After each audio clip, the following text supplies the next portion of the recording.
Ngayon magsosolve tayo ng higher order derivative using implicit differentiation. So in this example, we need to find the second derivative ng x squared plus y squared equal to 25. So pagsagot ng function na to, I will take the derivative ng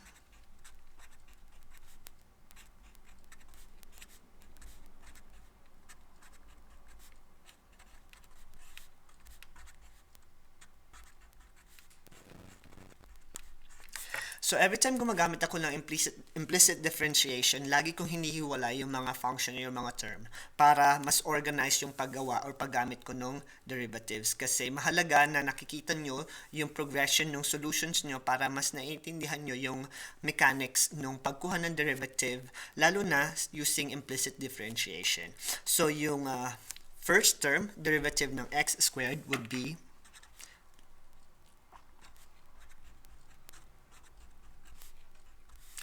pangalawa, yung derivative ng y squared in terms of x ay pwede nating isulat ng at ang derivative ng constant would be 0. Now, mapapansin nyo na sinulat ko yung unang terms ko as dx over dx at yung pangalawa is dy over dx kasi makikita nyo na sa pag-solve ng derivative, usually hindi nyo na nakikita yung dx over dx. So, ang sinusulat na lang natin is 2x. At yung sa 2y times dy over dx, instead of sometimes dy over dx yung ginagamit natin, sometimes pwede natin siyang gamitin as y prime. So, ito yung dalawang notations na pwede nyong gamitin sa pagkuha ng implicit differentiation. At sa pag-solve ng mga ganitong solutions, yung dy dx is para lang denote natin na nag-take tayo ng derivative ng isang function in terms of x. And in this case, yung 2y, derivative niya, or yung y squared, yung derivative niya would be 2y using the power rule, pero dadagdagan natin siya ng dy dx dito sa ating solution. So we have 2y, or pwede nyo rin gamitin y prime if you want to. So, ngayon, kailangan naman nating isolve yung y prime. So, using algebra,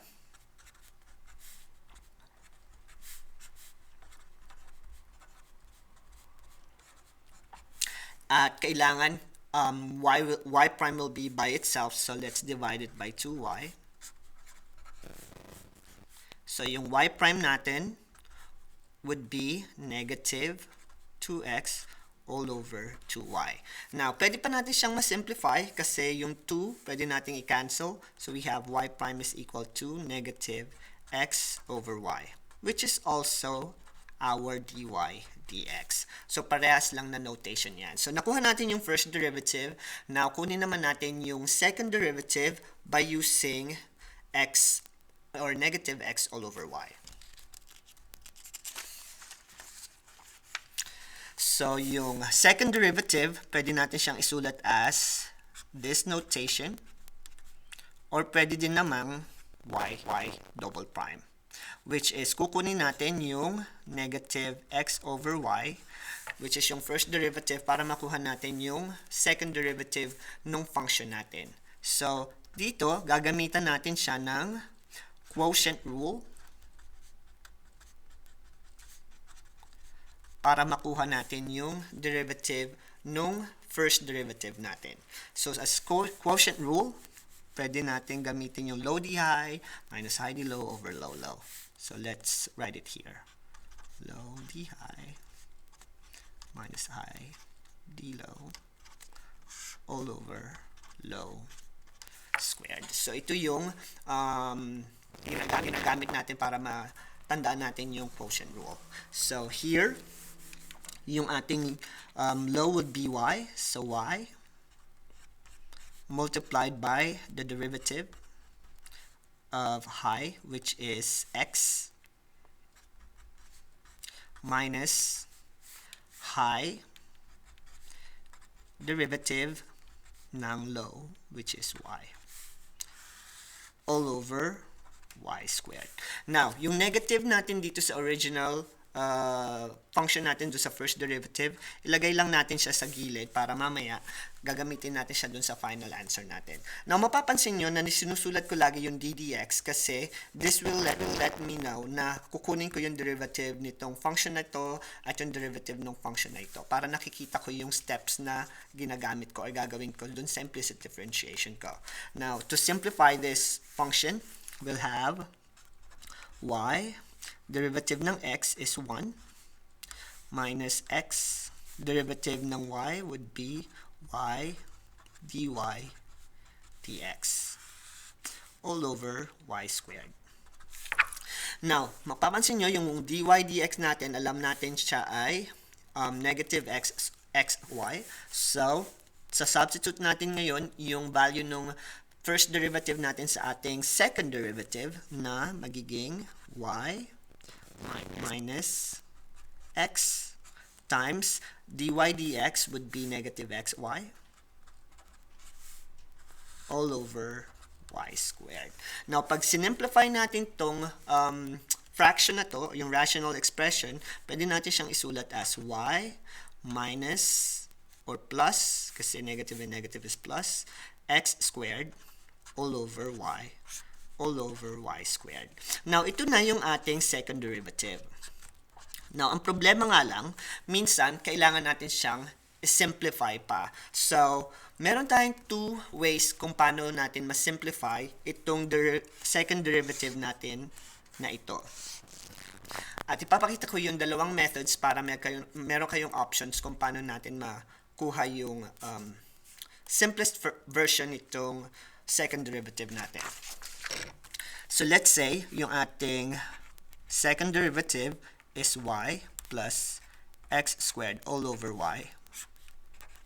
So, complex fraction pa siya. So, paano natin siya i-simplify into a regular rational function? So, ang gagawin natin, isang technique na pwede natin gawin is i-multiply natin yung y sa numerator at mag-multiply din tayo ng y sa denominator. So, by doing so, y plus x squared all over y multiplied, or y squared multiplied by y all over y. So, sa ganitong paraan, makakancel natin or masisimplify natin yung complex fraction doon sa numerator. So, to distribute yung y dito sa ating equation, it will now be changed into y squared plus x squared all over y squared. Kasi y times y is y squared, x squared all over y multiplied by y, makakancel lang siya kasi nasa denominator yung y natin. At dito sa baba, magkakaroon tayo ng y cubed. Y cubed. So we have y squared plus x squared all over y cubed. At now, mas simplified yung ating second derivative by doing this particular method. So ito na ngayon yung ating simplest form ng ating second derivative. Now, yung second method naman na pwede nyo gawin is yung regular or yung nakasanayan na ng ibang nating mga estudyante kung saan hinihiwala yung numerator at yung denominator at magiging division siya ng fraction. So, ganito yung second method. Y plus x squared all over y divided by y squared. Pwede mo siyang i-rearrange into y plus x squared all over y divided by 1 over y squared. So now yung numerator, multiply nyo sa reciprocal ng denominator using the rule sa pag-divide ng fraction. So in this case, alam natin na pwede natin siyang i-simplify itong numerator by adding x squared or adding y over 1 at saka x squared. So by adding these two fractions together, we'll have y squared plus x squared all over the product of the denominator, which is y. And by doing so, mapapansin nyo na masisimplify natin or mamultiply natin itong dalawang fraction into y squared plus x squared.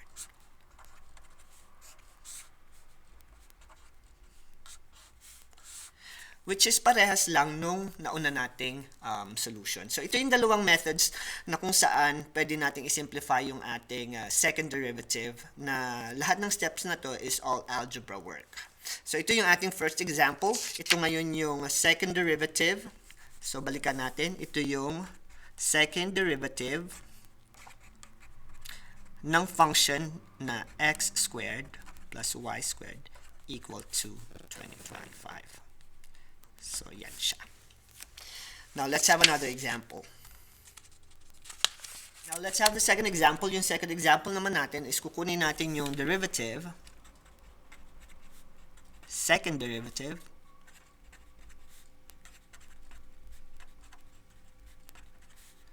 nung function na square root of x plus square root of y equal to 3 at a given point na 1, 4. So, sa pagkuha ng second derivative, gagamitin ulit natin yung implicit differentiation kasi meron tayong x and y. So, change muna natin yung function natin. Instead of using square root of x, let's use x raised to 1/2 plus y raised to 1/2 equal to 3 para magamitan natin siya ng power rule. Now, to get the derivative ng function natin, let's take the derivative ng x raised to 1/2 at yung derivative ng y raised to 1/2 at also derivative nung 3. Now, ang derivative nung una nating term in terms of x is simply 1/2 x raised to negative 1/2 plus yung derivative naman ng pangalawa would be the same, 1/2 y to the negative 1/2, pero ilalagay natin yung dy dx. At yung derivative ng constant, as we know, is just 0. Now, once again, yung dy dx, notation lang siya. At alam natin na ang dy dx as pwede rin natin gawing y prime as a notation. So, let's go ahead and change dy dx into y prime para mas madalian tayo. So, this one will be 1/2 x to the negative 1/2 plus 1/2 y to the negative 1/2 y prime equal to 0.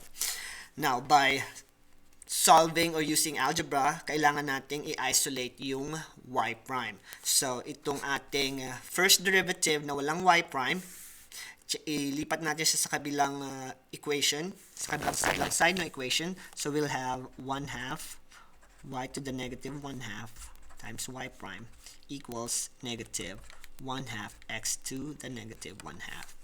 Now, to make it a lot easier na makuha natin or ma-isolate yung y, to simplify it, change natin ngayon siya pabalik ng radical form. So, yung equation, yung term natin na ito can be changed into 1 over 2 square root of y. At ito naman would be negative 1 over 2 square root of x. So, by further simplifying it, now we have y prime all over 2 square root of y, negative 1 over 2 square root of x. And to solve for y, para y prime will be by itself, pwede na tayong gumamit ng cross multiplication. So, y prime will now be 2 square root of y all over 2 square root of x, negative. And in this case, makikita nyo na pwede nating makancel yung 2 at ang magiging simplest form ng ating first derivative would be y prime equal to negative square root of y all over square root of x. Now, ito na yung first derivative natin. Pero, kailangan pa natin siyang i-evaluate doon sa given point na 1, 4. So, to do that, all we have to do is to substitute the value of x and y doon sa derivative. So, we have to evaluate y prime in terms of 1 and 4. So, magkakaroon tayo ng square root of 4 all over square root of 1. So, ang evaluated first derivative natin will be 1. Ng 1, 4 will be negative 2. So, ito yung first half ng ating solution. Now, kailangan naman nating hanapin yung second derivative by using negative square root of y all over square root of x. So, kuha tayo ng panibagong set ng solution. So, alam natin na yung y prime is negative square root of y all over square root of x. At alam din natin na yung y prime evaluated at 0.14 ay equal sa negative 2 at 0.14. Now, kakailanganin natin yung information na yan para dun sa ating second derivative. Now, to find the second derivative, ang gagawin natin is i-change natin yung ating radical or yung ating square root into exponential function, y raised to 1/2 all over x raised to 1/2. Now, quotient rule ulit yung gagamitin natin. And by using the quotient rule, what we're going to do is to copy the denominator. So, x raised to 1/2 times the derivative ng y to the negative 1/2 minus high, so y raised to 1/2 times the derivative ng x to the 1/2. I'm sorry, this is supposed to be positive. Alright. Now, all over low, which is square root of x squared. Now, huwag nyo kalimutan yung negative sign nyo dito. So, ito ngayon yung ating function na kailangang i-simplify. So, first, dito, kopyahin lang natin si x raised to 1/2.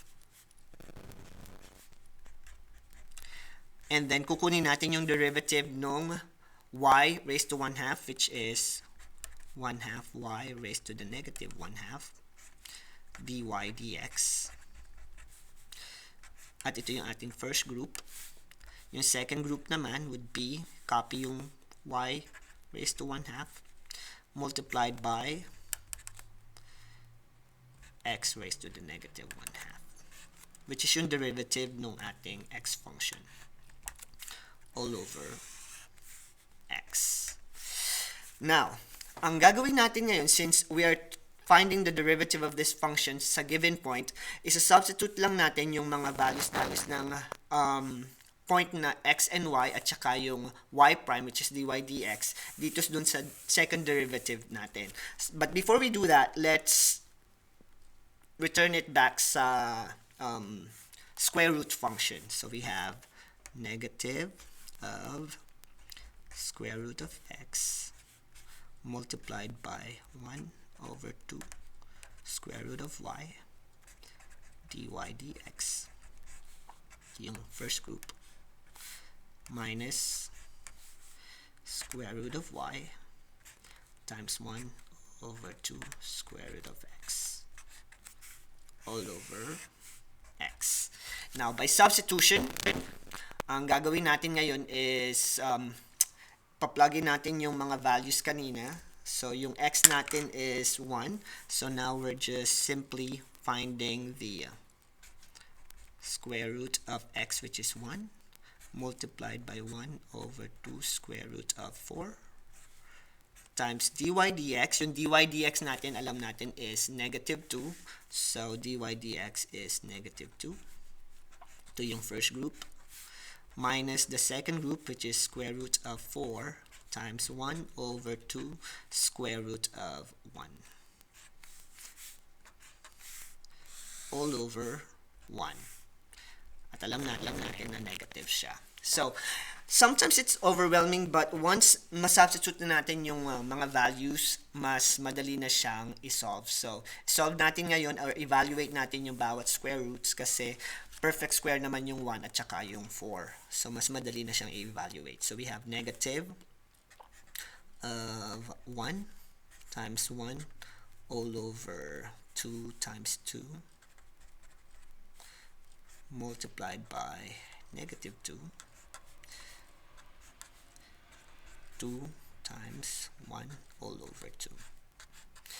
So, hindi na natin isasama yung denominator kasi alam natin na 1 lang siya. So, ngayon, pwede natin i-simplify yung first group and then simplify yung second group and then we'll subtract it. So, by elimination, we don't even need to evaluate it. We can cancel this out. We'll have negative 1/2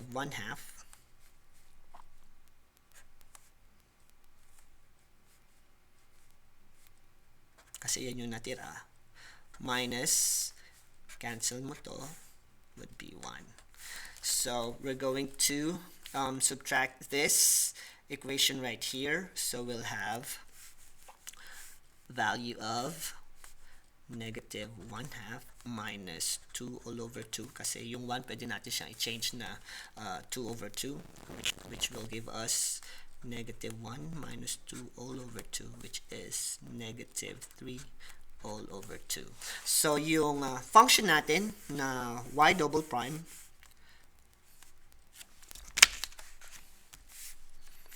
yung y double prime ng function evaluated at 1 and 4 will be equal to negative times negative 3 all over 2 which is simply 3 over 2. So, yan yung derivative or yung second derivative at a given point 1, 4.